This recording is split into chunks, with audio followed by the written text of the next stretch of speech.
നെന്മാറ ഇരട്ടക്കൊലപാതക കേസിൽ special public പ്രോസിക്യൂട്ടറെ നിയമിക്കണമെന്ന് കൊല്ലപ്പെട്ട സുധാകരന്റെ മക്കളായ അഖിലയും അതുല്യയും കേസിൽ വിചാരണ നടപടികൾ വേഗത്തിലാകുമെന്ന് പ്രതീക്ഷിക്കുന്നതായും ഇരുവരും ന്യൂസ് മലയാളത്തോട് പറഞ്ഞു.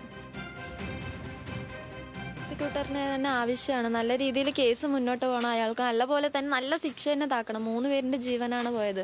അവരും എത്ര വേദനിച്ചിട്ടുണ്ടാകുക. അപ്പോൾ അതേപോലെ അയാൾ നല്ലപോലെ അനുഭവിച്ചിട്ട് നല്ല ശിക്ഷ തന്നെ കൊടുക്കണം. നല്ല രീതിയിൽ തന്നെ പോകുന്നുള്ള പ്രതീക്ഷ. നല്ല രീതിയിൽ തന്നെ പോകുന്നുള്ള പ്രതീക്ഷ. സ്പെഷ്യൽ പ്രോസിക്യൂട്ടറിന് തന്നെ ആവശ്യം.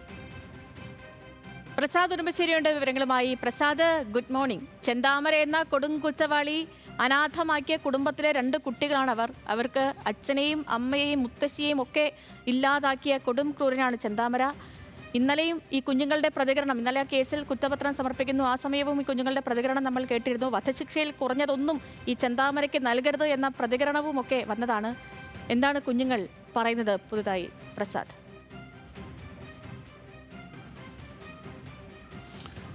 സതിലക്ഷ്മി, ഈ ഇന്നലെയാണ് കുറ്റപത്രം സമർപ്പിച്ചിട്ടുള്ളത്. ഇതിലിപ്പോൾ സ്പെഷ്യൽ പബ്ലിക് പ്രോസിക്യൂട്ടറെ നിയമിക്കണം എന്നുള്ളതാണ് ഈ കുട്ടികളുടെ ആവശ്യം. അതിന് അവർ പറയുന്നത്, ഒന്ന്, വിചാരണ ഘട്ടത്തിലുൾപ്പെടെ കേസിൽ പരമാവധി ശിക്ഷ ലഭിക്കണം.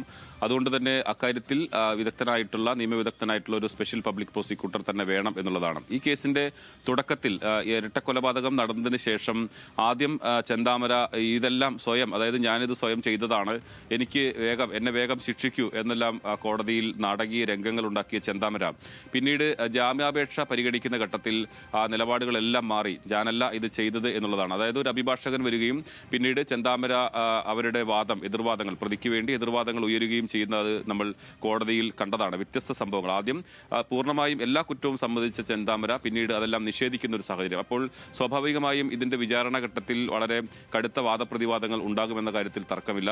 അങ്ങനെയാണ് ആദ്യം ജാമ്യാപേക്ഷ പരിഗണിക്കുമ്പോൾ അതിനകത്ത് ദൃക്സാക്ഷിയില്ല എന്നൊരു വാദം അഭിഭാഷകർ ഉന്നയിച്ചത്. പക്ഷേ പിന്നീട് പോലീസിന്റെ അന്വേഷണത്തിൽ അതിനകത്ത് ദൃക്സാക്ഷി ഉണ്ട് എന്നുള്ളത് വ്യക്തമാവുകയും ചെയ്തു.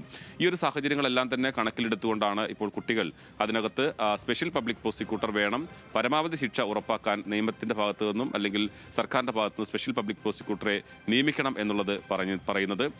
ഇന്നലെ ഉച്ചയ്ക്ക് ശേഷമാണ് കുറ്റപത്രം സമർപ്പിച്ചിട്ടുള്ളത്. എന്തായാലും പോലീസിന്റെ ഒരു ആത്മവിശ്വാസം, അന്വേഷണ സംഘത്തിന്റെ ആത്മവിശ്വാസം എന്ന് പറയുന്നത് ആലത്തൂർ ഡിവൈഎസ്പി എൻ മുരളീധരൻ പറഞ്ഞതുപോലെ തന്നെ അത് പഴുതടച്ച ഒരു കുറ്റപത്രം. എന്തെല്ലാം എതിർവാദങ്ങൾ ഉയരാൻ സാധ്യതയുണ്ടോ അതിനെല്ലാം മറുപടി ഈ കുറ്റപത്രത്തിലുണ്ട് എന്നുള്ളതാണ്. അതായത് ചെന്താമരയ്ക്ക് മാനസികാരോഗ്യ പ്രശ്നങ്ങളില്ല എന്ന് തെളിയിക്കുന്നതും അതോടൊപ്പം തന്നെ ഈ കൊലപാതകത്തിൽ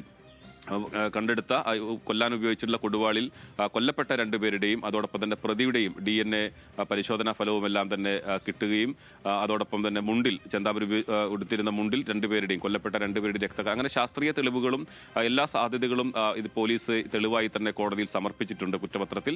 പക്ഷേ ഇത് വാദത്തിൽ വരുമ്പോൾ കടുത്ത വാദങ്ങൾ ഉണ്ടാകാനുള്ള സാധ്യത കൂടിയുണ്ട്. അതുകൂടി കണക്കിലെടുത്തുകൊണ്ടാകണം കുട്ടികൾ സ്പെഷ്യൽ പബ്ലിക് പ്രോസിക്യൂട്ടർ വേണമെന്ന നിലപാട് സ്വീകരിച്ചിട്ടുള്ളത്.